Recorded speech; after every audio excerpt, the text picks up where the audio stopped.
But the other big story today, as I mentioned at the outset, Microsoft. $3 trillion in market cap. 403.65 was the number to beat. Let's take a look at the stock there because it's above it now. So you got two now in the 3T club. Steve Kovac joins us now. I want to know, Steve, from you, the road to $3 trillion. Yeah. How they do it. Yeah, and let's talk. And it's not just over the last 14 months, Scott, but it really did start in the public consciousness about 14 months ago. That was, of course, the launch of ChatGPT that blew everyone away in the fall of 2022. And then February of last year, Microsoft incorporated that ChatGPT into its own products, starting with Bing. Now, that one didn't exactly live up to the hype at the time. Microsoft kind of implied it would help Bing win market share against Google and other search engines and grow ad revenue by about $1 billion for every point in that market share gained against Google. That clearly did not happen. But here's what did happen, Scott. Copilot and Azure Cloud growth boosted by all that activity on OpenAI, which is, of course, hosted on Microsoft's cloud. And Microsoft started selling Copilot Assistant to businesses last fall. And today, just about anyone can buy it. It's open to consumers. It's open to small businesses. It's open to individuals. And we learned last quarter all that activity on OpenAI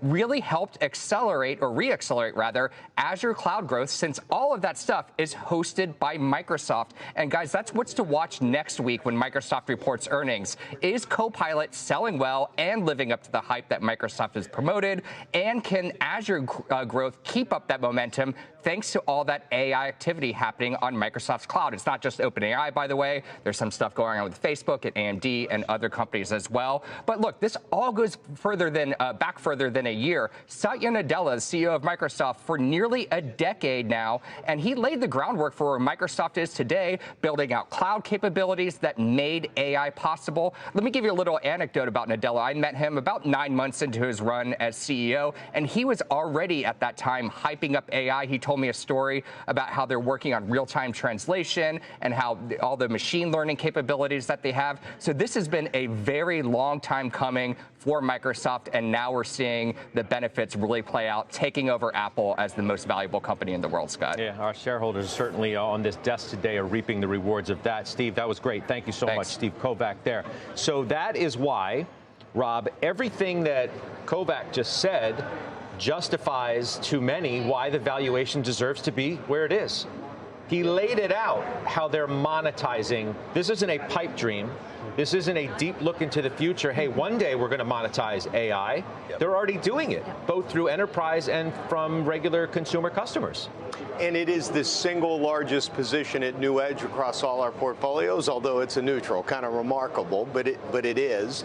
And what I would say is, yes, it's expensive, and it's all about the earnings. And what portion of those earnings can you directly tie to AI? This is a company that's executing phenomenally well, and they're clearly a huge AI beneficiary. There's no way you can't own it.